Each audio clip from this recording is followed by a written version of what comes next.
Hello, good evening, everyone.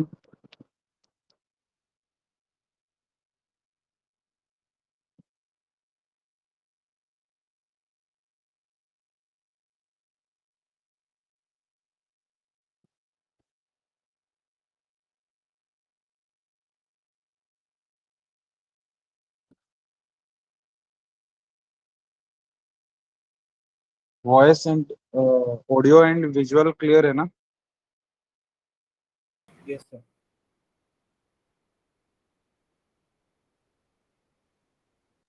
Okay. देखो, तो last class में, अभी लास्ट 3 क्लासेस में हमने देखा कि कॉन्स्टिट्यूशन क्या है। कॉन्स्टिट्यूशन का डिफरेंट जितने सारे इंपॉर्टेंट फीचर्स है इंडियन कॉन्स्टिट्यूशन के बारे में, उस चीज को हमने लास्ट क्लासेस में कवर किया। ठीक है, तो आज हम फर्स्ट पार्ट को देखेंगे, that is preamble of Indian constitution. ठीक है, तो मैंने जैसे बताया था कि ये जो प्रेम्बल है ये इंस्पायर्ड है ऑब्जेक्टिव रेजोल्यूशन से। ऑब्जेक्टिव रेजोल्यूशन जो है वो ड्राफ्ट हुआ था किसके द्वारा? जवाहरलाल नेहरू के द्वारा। ठीक है, आप जब इंडिया का फ्रीडम स्ट्रगल पढ़ेंगे तो आपको पता चलेगा कि मोतीलाल नेहरू और जवाहरलाल नेहरू दोनों का काफी इम्पोर्टेंस रहा है। ठीक है, तो अगर क्वेश्चन में आएगा तो आप मोतीलाल नेहरू और जवाहरलाल नेहरू दोनों को थोड़ा सा देखना, मार्क करना। क्वेश्चन में ऑप्शन में ऐसा होता है जनरली, जहाँ पे जवाहरलाल नेहरू होता है एक ऑप्शन मोतीलाल नेहरू भी होता है। ठीक है, तो ये जो ऑब्जेक्टिव रेजोल्यूशन था, जिससे जो बाद में जाके प्रेम्बल बना, वो ऑब्जेक्टिव रेजोल्यूशन जो था वो उसको पास किया गया था बाय आपका जवाहरलाल नेहरू, मोतीलाल नेहरू नहीं। ठीक है, मोतीलाल नेहरू का जो मोतीलाल नेहरू फादर थे और जवाहरलाल नेहरू उनका बेटे थे। ठीक है, लेकिन जवाहरलाल नेहरू से वो ड्राफ्ट हुआ था। ठीक है, objective resolution was drafted bye Jawaharlal Nehru itself. ठीक है, मोतीलाल नेहरू नहीं होगा आंसर। ठीक है, तो देखो एक बार प्रेम्बल में फिर से पढ़ लेता हूँ। We the people of India having solemnly resolved to constitute India into a sovereign, socialist, secular, democratic republic, and to secure to all its citizens justice of social, economic, and political, liberty of thought, expression, belief, faith, and worship, equality of status and of opportunity, and to promote among them all fraternity, assuring the dignity of the individual and the unity and integrity of the nation.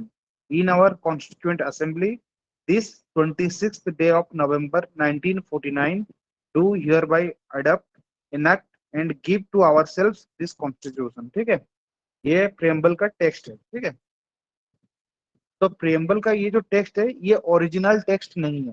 क्यों नहीं है? क्योंकि preamble जब बना था originally, उसके बाद उसको एक बार अमेंडमेंट किया गया है, ओनली वंस। ठीक है, preamble has been amended only once.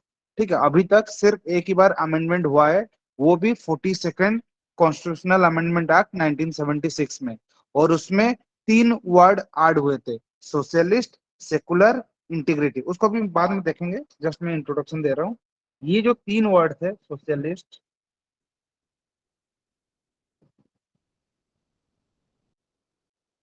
Socialist, secular और इंटीग्रिटी। ठीक है, ये 3 वर्ड बाद में ऐड हुए थे। ओरिजिनल कॉन्स्टिट्यूशन आज इट इज था, उसमें सिर्फ 3 वर्ड बाद में ऐड हुए थे, वो भी ऐड हुए हैं 42nd कॉन्स्टिट्यूशनल अमेंडमेंट एक्ट 1976 को। ये 3 वर्ड, इसको आपको याद रखना है। SSI, S for socialist, S for secular, I for integrity, ये 3 वर्ड बाद में ऐड हुए थे। अदरवाइज बाकी जो जितने सारे वर्ड है, बाकी जो टेक्स्ट है, वो ओरिजिनल कॉन्स्टिट्यूशन में प्रेजेंट था। ठीक है, देखो what is preamble. A preamble is an introductory statement. ये एग्जैक्टली इंट्रोडक्शन नहीं है, ये एक्चुअली समरी है। ठीक है, ये एक्चुअली समरी है। क्यों? क्योंकि इंट्रोडक्शन जो है वो सबसे पहले आता है, लेकिन हमारा जो प्रेम्बल ड्राफ्ट हुआ था वो सबसे बाद में ड्राफ्ट हुआ। पूरा कॉन्स्टिट्यूशन बन गया, पूरा कॉन्स्टिट्यूशन ड्राफ्ट हो गया, उसके बाद में एकदम लास्ट में आपका प्रेम्बल बना। तो इट इज एक्चुअली समरी। ठीक है, लेकिन क्योंकि पहले है तो उसको इंट्रोडक्टरी स्टेटमेंट बोलते हैं। बट इसका एक्चुअल अगर नेचर देखोगे, it is a summary to the Indian constitution. मतलब कॉन्स्टिट्यूशन बन गया, उसके बाद ये प्रेम्बल ड्राफ्ट हुआ था। ठीक है, तो अगर आपको क्वेश्चन में आएगा कि इंडियन कॉन्स्टिट्यूशन का इंट्रोडक्टरी स्टेटमेंट क्या है, तो हो सकता है ऑप्शन में फंडामेंटल राइट हो, डीपीएसपी हो, ठीक है, फंडामेंटल ड्यूटीज हो, और उसके साथ प्रेम्बल हो, तो आपको प्रेम्बल के साथ जाना है। अगर आपको क्वेश्चन आएगा कि what is the summary of Indian constitution, उसमें भी प्रेम्बल हो सकता है, fundamental right, fundamental duty, DPSP, कुछ भी हो सकता है। तो आपको जानना है कि अगर इंट्रोडक्टरी स्टेटमेंट मांगता है, या फिर इंट्रोडक्शन मांगता है, या फिर समरी इंडियन कॉन्स्टिट्यूशन का क्या है पूछता है, तो आपको प्रेम्बल के साथ जाना है, ठीक है। और it explains the philosophy and objectives, तो इंडियन कॉन्स्टिट्यूशन का क्या फिलोसफी है या फिर क्या ऑब्जेक्टिव है, इंडियन कॉन्स्टिट्यूशन क्या ऑब्जेक्टिव हासिल करना चाहता है, तो ये प्रेम्बल में लिखा हुआ है, ठीक है। In a constitution it presents the intention of its framers, framers मतलब जो फ्रेम किए हैं, जो इसको ड्राफ्ट किए हैं। जैसे कि हमारा कॉन्स्टिट्यूएंट असेंबली था, कॉन्स्टिट्यूएंट असेंबली में जितने सारे 292 मेंबर्स थे, उन्होंने 296 मेंबर्स थे, उन्होंने क्या ड्राफ्ट किया है, मतलब उनका इंटेंशन क्या था, ठीक है, कॉन्स्टिट्यूशन ड्राफ्ट करने के पीछे उनका इंटेंशन क्या था, ये सब चीज आपको पता चलता है प्रेम्बल में, ठीक है। The history behind it's creation, core values and principles, कौन से प्रिंसिपल्स, कौन सा कोर आइडियाज से हमारा प्रेम कॉन्स्टिट्यूशन बना है, ये सब प्रेम्बल में उल्लेखित है, मतलब ये सब प्रेम्बल में एडेड है, ठीक है। तो प्रेम्बल आपको बेसिकली कुछ चीजों के बारे में बताता है कि सोर्स ऑफ द कॉन्स्टिट्यूशन, मतलब हमारे जो कॉन्स्टिट्यूशन है उसका सोर्स क्या है, ठीक है।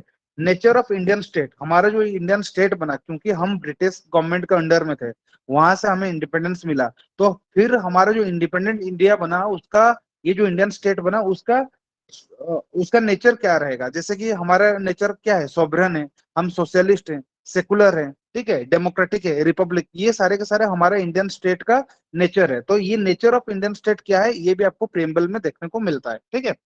उसके बाद क्या है, स्टेटमेंट ऑफ इट्स ऑब्जेक्टिव्स, मतलब हमारे कॉन्स्टिट्यूशन के थ्रू हम कौन सा ऑब्जेक्टिव्स को अचीव करना चाहते हैं, जैसे जस्टिस हो गया, लिबर्टी हो गया, ये सब हम बाद में भी डिटेल्स में देखेंगे। लेकिन ये सब चीज है कि हमारा कॉन्स्टिट्यूशन का सोर्स क्या है, सोर्स क्या है, we the people of India, मतलब ये कॉन्स्टिट्यूशन को पावर कौन देता है, इंडिया के लोग, ठीक है। तो हमारा कॉन्स्टिट्यूशन का जो अथॉरिटी है या फिर कॉन्स्टिट्यूशन का जो सोर्सेस है, वो हमारा इंडियन सिटीजन्स है, या फिर इंडिया के जितने सारे लोग हैं, वो अल्टीमेट सोर्स है, वहां से कॉन्स्टिट्यूशन अपना पावर डिराइव करता है, ठीक है। और नेचर ऑफ इंडियन स्टेट मैंने जैसे बताया कि आगे देखेंगे कि हमारे इंडियन स्टेट का नेचर क्या है, जैसे डेमोक्रेटिक हो गया, रिपब्लिक हो गया, सोशलिस्ट हो गया, सेकुलर हो गया, ये सारे के सारे हमारा क्या है, इंडियन स्टेट का नेचर है।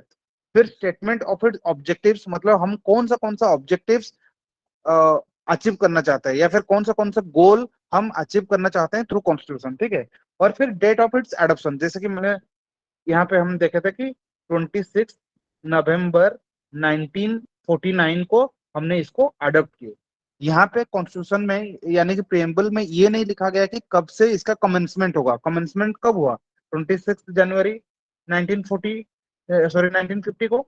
लेकिन ये चीज प्रेम्बल में लिखा नहीं है, प्रेम्बल में क्या लिखा है कि कॉन्स्टिट्यूशन को कब हमने अडॉप्ट किया, और ये जो अडॉप्शन डेट है वो 26 नवंबर 1949, ठीक है। ये दोनों के बीच में थोड़ा सा डिफरेंस को समझ लेना, अडॉप्शन डेट 26 नवंबर 1949, लेकिन जो आपका कमेंसमेंट हुआ था, ऑफिशियली कमेंसमेंट हुआ था, अप्लीकेबल हुआ था थ्रू आउट द कंट्री, वो हुआ था 26 जनवरी 1950 को, ठीक है।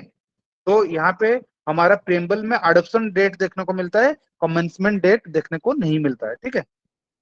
तो कॉन्स्टिट्यूशन में बेसिकली चार चीज है कि आपका कॉन्स्टिट्यूशन का सोर्स क्या है, people of India, nature of Indian state, हमारे इंडियन स्टेट का नेचर क्या है, जैसे डेमोक्रेटिक, रिपब्लिक, सोशलिस्ट, सेकुलर, ये हमारा इंडियन स्टेट का नेचर है। स्टेटमेंट ऑफ इट्स ऑब्जेक्टिव्स, मतलब हमारा जो कॉन्स्टिट्यूशन के थ्रू हम कौन सा ऑब्जेक्टिव को अचीव करना चाहते हैं, वो भी यहाँ पे मेंशन है। फिर date of its adoption 26 November 1949, जिस दिन हमने कॉन्स्टिट्यूशन को अडॉप्ट किया था, ठीक है। फिर history of the preamble, the ideals behind the preamble, the ideals behind the preamble to Indian constitution were laid down by Jawaharlal Nehru objective resolution, मैंने जैसे बताया था कि पहला ऑब्जेक्टिव रेजोल्यूशन पास हुआ था बाय पंडित जवाहरलाल नेहरू, और यही ऑब्जेक्टिव रेजोल्यूशन जो है बाद में प्रेम्बल का फॉर्म लिया है, ठीक है। फिर आपका ये जो प्रेम्बल है, this is not enforceable in court, जैसे मैंने कल लास्ट क्लास में जो लोग अटेंड किए थे उनको पता होगा कि मैं बता रहा था कि जो फंडामेंटल राइट है जो आपका पार्ट 3 में है, it is enforceable in nature, मतलब एनफोर्सेबल मतलब जस्टिसेबल इन नेचर है, ठीक है, मतलब ये जस्टिसेबल है। और जो नॉट एनफोर्सेबल मतलब नॉन जस्टिसेबल। इसका मीनिंग क्या है?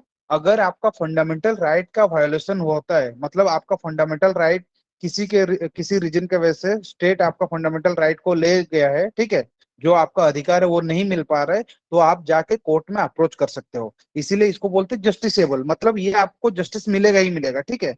इसके अगेंस्ट में आप कोर्ट में जा सकते हो, अगर आपका फंडामेंटल राइट का वायोलेशन हुआ तो उसके अगेंस्ट में आप कोर्ट में जाके अपील कर सकते हो, ठीक है। तो इसको बोलते हैं जस्टिसेबल। तो आपका जो फंडामेंटल राइट है ये जस्टिसेबल है, उसके अगेंस्ट में आप कोर्ट में जा सकते हो। लेकिन जो डीपीएसपी है, जो directive principle of state policy है, जो पार्ट फोर्थ में आपको देखने को मिलता है, और जो फंडामेंटल ड्यूटीज है, ये दोनों आपका नॉन जस्टिसेबल है, मतलब इसके अगेंस्ट में आप कोर्ट में नहीं जा सकते हो, ठीक है। और वैसे ही प्रियम्बल जो है आपका, ये भी नॉन जस्टिसेबल इन नेचर है, ठीक है। तो आपका fundamental right justiciable, DPSP fundamental duty और preamble, these are not enforceable in nature, यानी कि नॉन जस्टिसेबल इन नेचर है, ठीक है। ये आपको समझ में आना चाहिए, ठीक है। फिर देखो components of preamble. It is indicated by the preamble that the source of authority of the constitution lies with the people of India. जैसे कि यहाँ पे टेक्स्ट में आप देख सकते हो, we the people of India, मतलब यहाँ पे कॉन्स्टिट्यूशन को पावर, या फिर कॉन्स्टिट्यूशन का जो सोर्स है, या फिर कॉन्स्टिट्यूशन का जो ऑथोरिटी है, वो कहाँ से आ रहा है? वो आपका पीपल ऑफ इंडिया से आ रहा है। इंडिया के जितने सारे लोग हैं वो कॉन्स्टिट्यूशन का सोर्स ऑफ ऑथोरिटी है, ठीक है। तो आपको अगर क्वेश्चन में आएगा कि सोर्स ऑफ ऑथोरिटी क्या है कॉन्स्टिट्यूशन का, तो वो आपका पीपल ऑफ इंडिया है। और फिर प्रियम्बल क्या करता है? डिक्लेयर करता है इंडिया को एक सॉवरेन कंट्री, एक सोशलिस्ट कंट्री, एक सेकुलर कंट्री, एक डेमोक्रेटिक कंट्री एंड एक रिपब्लिक कंट्री। इसके बारे में लास्ट क्लासेस में हम डिस्कस किए हैं। आज फिर से थोड़ा थोड़ा डिस्कस कर लेंगे कि what is sovereign, socialist, secular, democratic और रिपब्लिक। इसके बारे में मैं डिटेल्स में लास्ट क्लासेस में आपको ऑलरेडी पढ़ा चुका हूँ, ठीक है।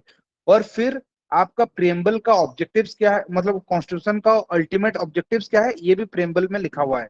टू सिक्योर जस्टिस, मतलब सबके लिए जस्टिस हो, लिबर्टी मिले मतलब फ्रीडम मिले, इक्वालिटी टू ऑल सिटीजन्स, सारे सिटीजन्स के अंदर इक्वालिटी रहे, ऐसा नहीं कि किसी को आप किसी के साथ आप डिस्क्रिमिनेशन कर रहे हो, किसी को मतलब हायर अपॉर्चुनिटी दे रहे हो और किसी के साथ डिस्क्रिमिनेट कर रहे हो, ठीक है। ऐसा नहीं होगा, सबको इक्वालिटी मिलेगा, ठीक है।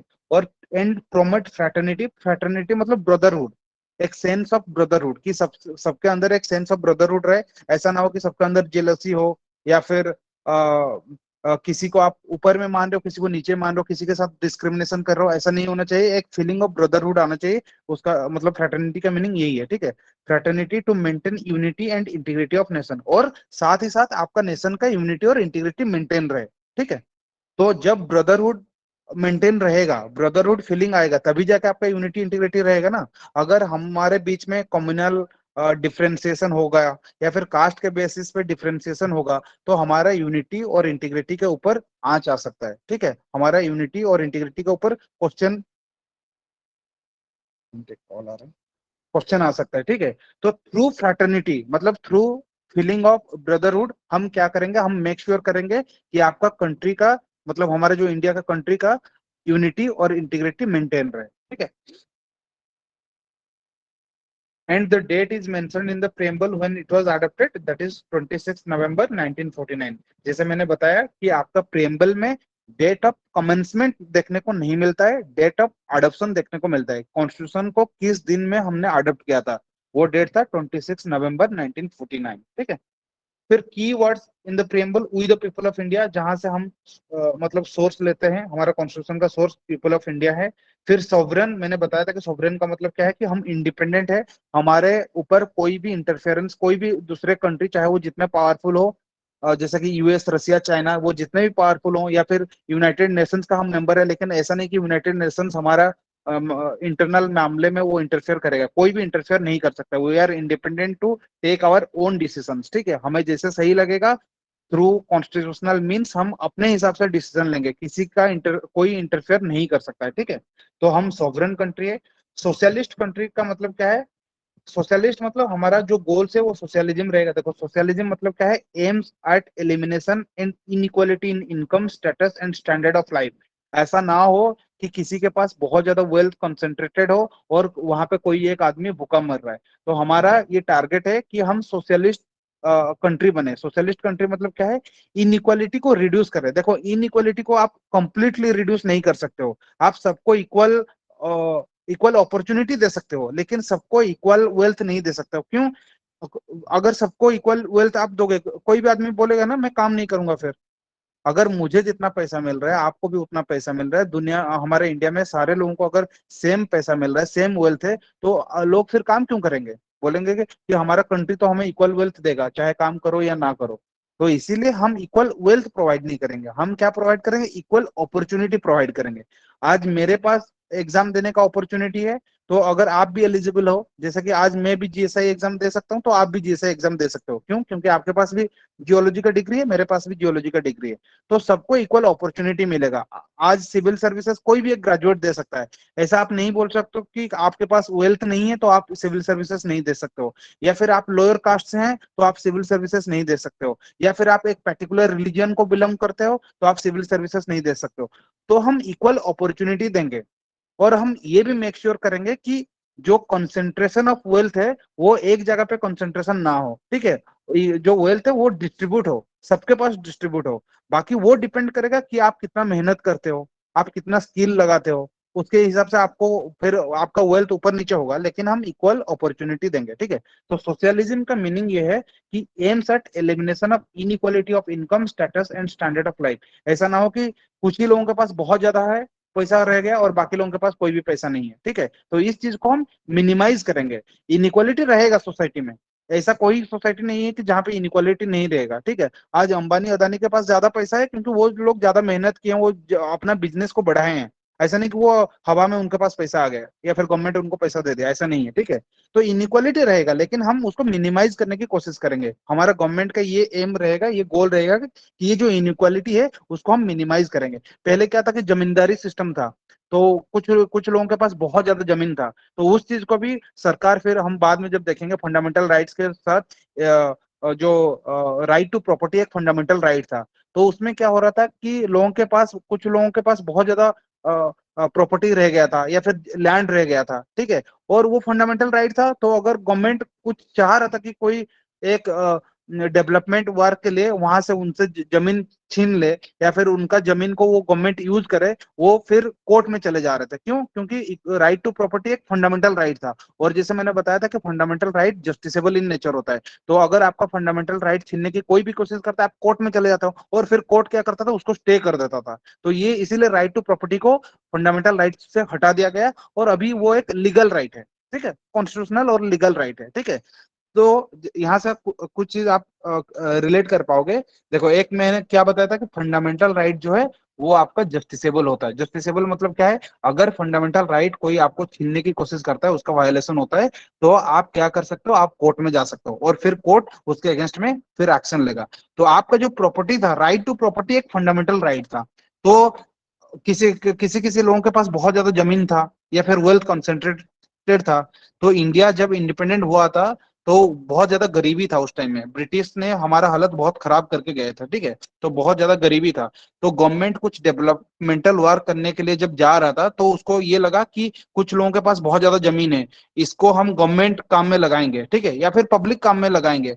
तो वो जब उनसे जमीन छीनने की कोशिश किया गवर्नमेंट, तो राइट टू प्रॉपर्टी एक फंडामेंटल राइट था, तो वो जो जमींदार थे या फिर जिसके पास में बहुत ज्यादा लैंड था, प्रॉपर्टी था, वो तुरंत क्या करते थे, कोर्ट में चले जाते थे, और फिर कोर्ट क्या करता था, गवर्नमेंट को मना करता था, नहीं इनका ये फंडामेंटल राइट है, तुम इससे प्रॉपर्टी छीन नहीं सकते हो, ऐसा वो उनको बोल रहे थे। ठीक है? तो इसीलिए राइट टू प्रॉपर्टी जो एक फंडामेंटल राइट था, जो जस्टिसेबल इन नेचर था, उसको फिर फंडामेंटल राइट से हटा दिया गया, कॉन्स्टिट्यूशनल अमेंडमेंट एक्ट के तहत उसको हटा दिया गया, और वो अभी एक फंडामेंटल राइट नहीं है, वो अभी एक कॉन्स्टिट्यूशनल राइट है। ठीक है? बाद में देखेंगे, अभी बस थोड़ा सा मैं बता दिया, इसको अभी ज्यादा सोचोगे तो कंफ्यूज हो सकते हो।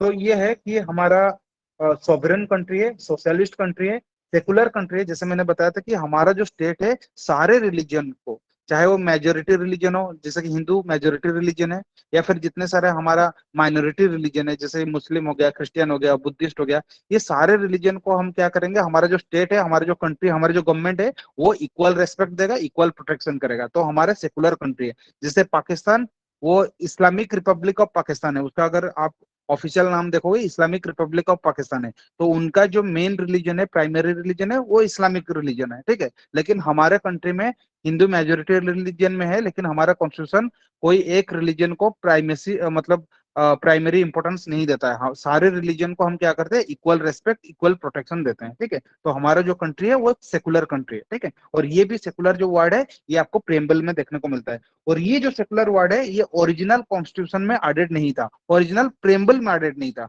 इसको बाद में ऐड किया गया है इन 42nd कॉन्स्टिट्यूशनल अमेंडमेंट एक्ट 1976 में, ठीक है। तो ये जो सोशलिस्ट वर्ड है, ये जो सेकुलर वर्ड है, मैंने बताया था कि तीन word.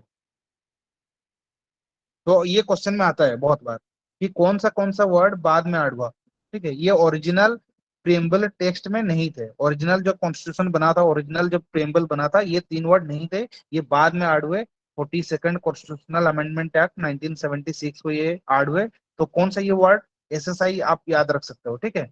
S for socialist, S for secular, A I for integrity. तो ये जो तीन वर्ड हैं प्रेम्बल में, आज के डेट में आपको देखने को मिलता है, ये ओरिजिनल कॉन्स्टिट्यूशन में, ओरिजिनल प्रेम्बल में देखने को नहीं मिलता था। ये 42nd कॉन्स्टिट्यूशनल अमेंडमेंट एक्ट 1976 जब पास हुआ, ये तीन वर्ड को आपका प्रेम्बल में ऐड किया गया है, ठीक है। फिर डेमोक्रेटिक, मैंने डेमोक्रेटिक को बताया था कि अल्टीमेट जो पावर होता है वो लोगों के पास होता है। आज MP जो हैं वो जाके लॉ बनाता है, लेकिन वो MP को चुना कौन, हमारा सिटीजन्स, इंडियन सिटीजन्स, ठीक है। वो डायरेक्ट वोट करके उनको चुना। या फिर स्टेट के अंदर जो लॉ बनाते हैं वो आपका MLAs बनाते हैं। ये MLAs को कौन चुना, ये MLAs को हम ही लोग चुना है, ठीक है। हमारे जितने सारे सिटीजन्स है, जितने सारे एलिजिबल वोटर्स है, वो are more than 18 years of age, वो वोट किए और फिर उनको चुने। तो अल्टीमेट जो पावर है वो हमारे पास है, सिटीजन्स ऑफ इंडिया के पास है, ठीक है। तो इसीलिए हमारे ये जो कंट्री है वो डेमोक्रेटिक कंट्री है। फिर मैंने बताया था कि रिपब्लिक का मतलब क्या है। हमारा जो हेड ऑफ द स्टेट है, हमारा हेड ऑफ द स्टेट कौन है, प्राइम मिनिस्टर है क्या, नहीं। हमारा हेड ऑफ द स्टेट आपका प्रेसिडेंट है। तो हमारा हेड ऑफ द जो स्टेट है, जो प्रेसिडेंट है, वो इलेक्टेड है। चाहे वो इनडायरेक्टली इलेक्टेड है, लेकिन इलेक्टेड है। लेकिन ब्रिटेन में जैसे मैंने बताया था कि वहां पे इलेक्शन ही नहीं होता है, डायरेक्ट हो इनडायरेक्ट हो, इलेक्शन नहीं होता है। उनका head of the state king या क्वीन होता है, उनका फिर बेटा बेटी, पोता पोती, वो फिर किंग और क्वीन बनते हैं। तो उनका जो हेड ऑफ द स्टेट का जो पोजीशन है, जो किंग और क्वीन का पोजीशन है, वो हेरिडिटरी है। हमारा लेकिन जो हेड ऑफ द स्टेट है, जैसे अभी रामनाथ कोविंद सर कुछ टाइम पहले वो प्रेसिडेंट बन के इलेक्ट हुए थे, अभी उनका कंटिन्यूएशन चल रहा है। अभी फिर दोबारा अभी जुलाई अगस्त को आपका इलेक्शन हो रहा है प्रेसिडेंट का, तो ये इलेक्शन हो रहा है, ठीक है। अभी ऐसा नहीं कि रामनाथ कोविंद जी का बेटा या फिर बेटी फिर प्रेसिडेंट बनेंगे, नहीं, हमारा फिर से दोबारा इलेक्शन होंगे। अभी दो जो कैंडिडेट, प्राइमरी कैंडिडेट बन के आए हैं, उनके बीच में जो जिनको भी ज्यादा वोट मिलेगा वो फिर आपका प्रेसिडेंट बनेंगे, ठीक है।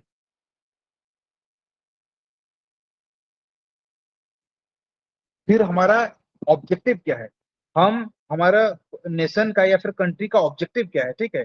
ये हम देखने को मिलता है आपका प्रेम्बल में, हमारा कंट्री का या फिर हमारा नेशन का, हमारा स्टेट का ऑब्जेक्टिव क्या है, ये भी आपका कॉन्स्टिट्यूशन का अल्टीमेट ऑब्जेक्टिव क्या है, ये भी आपको प्रेम्बल में देखने को मिलता है। तो हमारा ऑब्जेक्टिव क्या है, जस्टिस मिलना, सबको जस्टिस मिलना चाहिए। और जस्टिस किस टाइप का justice, social justice, economic justice, political justice. तो सोशल जस्टिस मतलब क्या है, किसी को भी आप जेंडर के बेसिस पे, रिलीजन के बेसिस पे, कास्ट के बेसिस पे आप क्या करोगे, डिस्क्रिमिनेट नहीं करोगे, ठीक है। ऐसा नहीं होगा कि आप लोअर कास्ट से हो तो आप पानी नहीं ले सकते, आप कुएं से पानी नहीं ले सकते हो, या फिर आप मंदिर में एंट्री नहीं कर सकते हो। आप ऐसा सोशल डिस्क्रिमिनेशन नहीं कर सकते हो, चाहे कास्ट के बेसिस पे हो, रिलीजन के बेसिस पे हो, या फिर आप जेंडर के बेसिस पे। आप क्या नहीं कर सकते हो, आप मतलब डिस्क्रिमिनेशन नहीं कर सकते हो। फिर इकोनॉमिक जस्टिस, आप ये नहीं बोल सकते हो कि आप मंदिर में घुसना आपको अलाउड नहीं है क्योंकि आप पुअर हो, ठीक है, आपके पास पैसा नहीं है तो आप मंदिर में घुस नहीं सकते हो,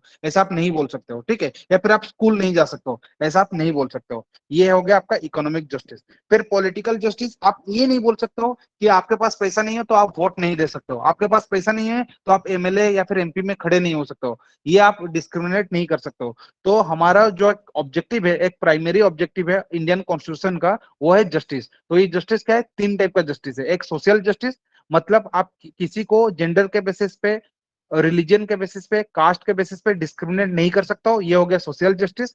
फिर आएगा आपका इकोनॉमिक जस्टिस, किसी को based on wealth, based on property, based on income आप उसको डिस्क्रिमिनेट नहीं कर सकते हो, ये हो गया इकोनॉमिक जस्टिस। फिर पॉलिटिकल जस्टिस, आप किसी को भी पॉलिटिकली डिस्क्रिमिनेट नहीं कर सकते हो कि आपके पास पैसा कम है तो आप वोट नहीं दे सकते हो, या फिर आपका रिलीजन ये है तो आप वोट नहीं दे सकते हो, आपका लोअर कास्ट है तो आप वोट नहीं दे सकते हो। तो ऐसा आप पॉलिटिकल डिस्क्रिमिनेशन भी नहीं कर सकते हो। तो हम जस्टिस प्रोवाइड करेंगे, social justice, economic justice, political justice, ठीक है। ये सब बहुत ज्यादा रट्टा लगाने की जरूरत नहीं है, बहुत ज्यादा डिटेल्स में भी जाने की जरूरत नहीं, मैं जितना बता रहा हूँ उसको एक दो बार रिकॉर्डिंग सुन लेना, जो पीडीएफ दूंगा उसको एक दो बार पढ़ लेना, और जहां पे भी अंडरलाइन किया हूँ उसको थोड़ा सा पढ़ लेना, ये हो जाएगा, कोई बड़ी चीज नहीं है, ठीक है। हो सकता है पढ़ने के टाइम लग रहा है कि ये सब क्या चीज पढ़ा रहे हैं, इतना सारा चीज है, बहुत ही सिंपल चीज है, ठीक है। फिर इक्वालिटी, जैसे मैंने बताया कि किसी भी बेसिस पे हम डिस्क्रिमिनेट नहीं कर सकते हैं। हाँ, इसके पास पैसा ज्यादा है तो इसको कोई एडिशनल बेनिफिट्स मिलेगा, ऐसा नहीं हो सकता है। या फिर इसके पास पैसा कम है तो इसको हम डिस्क्रिमिनेट करेंगे, ऐसा नहीं हो सकता, ठीक है। हम इक्वालिटी मेंटेन करेंगे, ठीक है। और सबको इक्वल अपॉर्चुनिटी देंगे।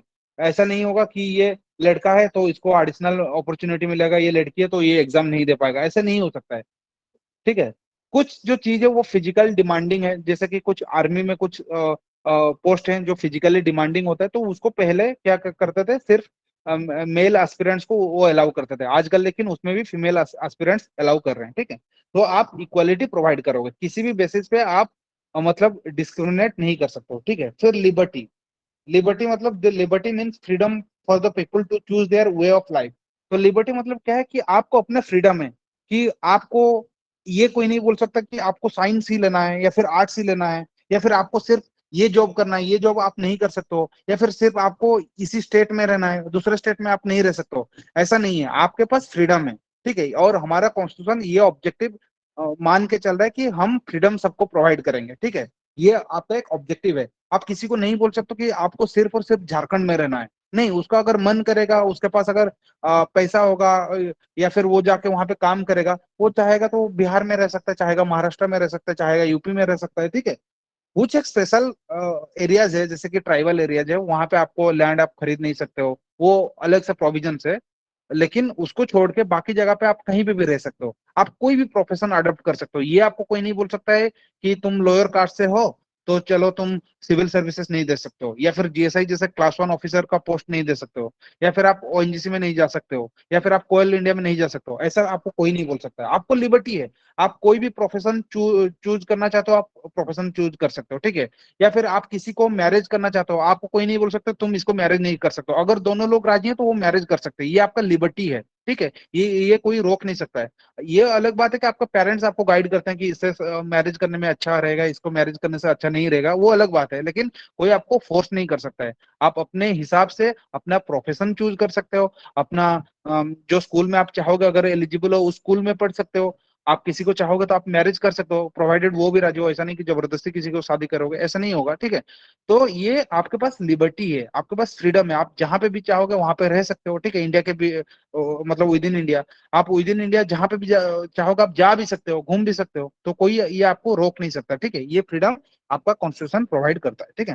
फिर फ्रैटर्निटी, मैंने जैसे बताया कि fraternity is a sense of brotherhood, ठीक है। अगर आपके बीच में सेंस ऑफ ब्रदरहुड आएगा, जैसे कि डिफरेंट कास्ट के बीच में भी अगर एक सेंस ऑफ ब्रदरहुड आएगा तो डिस्क्रिमिनेशन नहीं रहेगा, एक इक्वल फीलिंग रहेगा और सोसाइटी प्रोग्रेसिव होगा। अगर आज के डेट में अगर कुछ जगह में, आज के नहीं पहले भी, आप कभी कहीं पे भी कम्युनल वायलेंस होता है, कितना मतलब वो लगता है कि सोसाइटी कितना रिग्रेसिव हो गया है, ठीक है।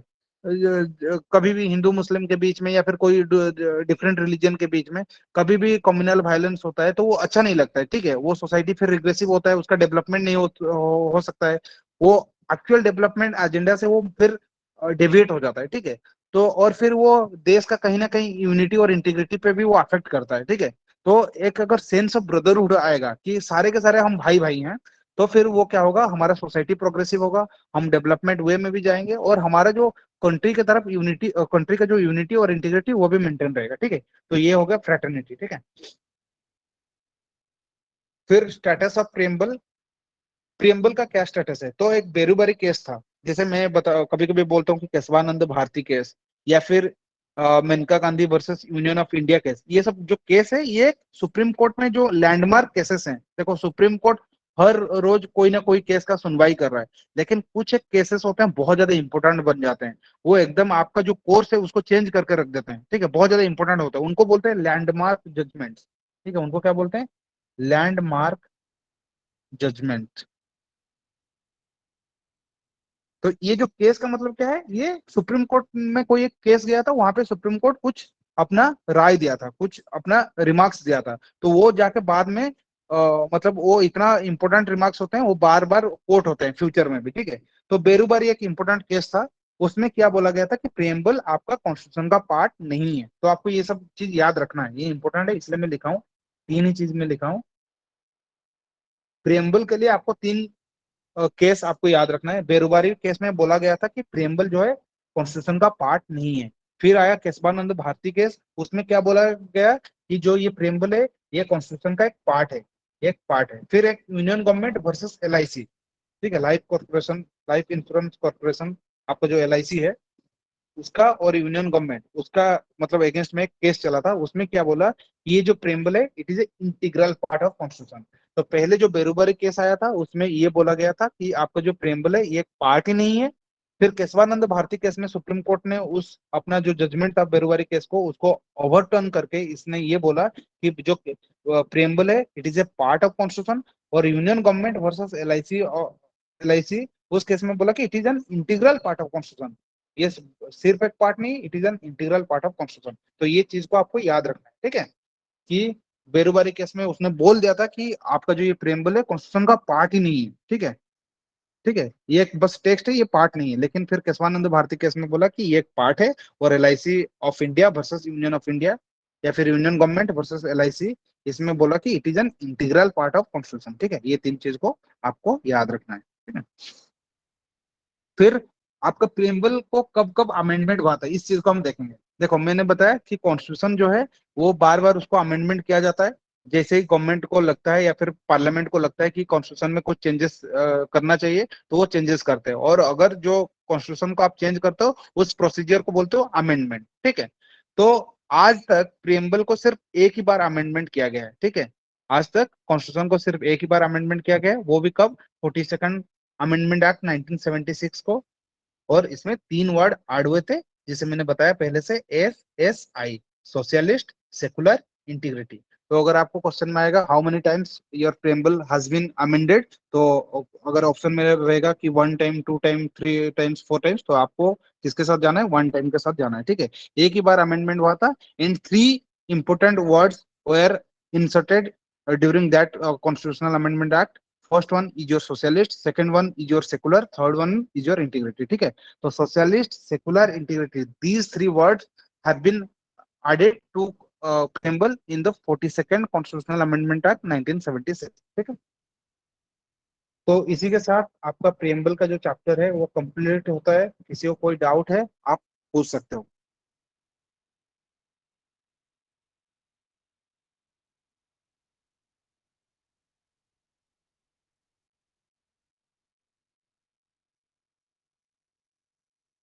Any doubt?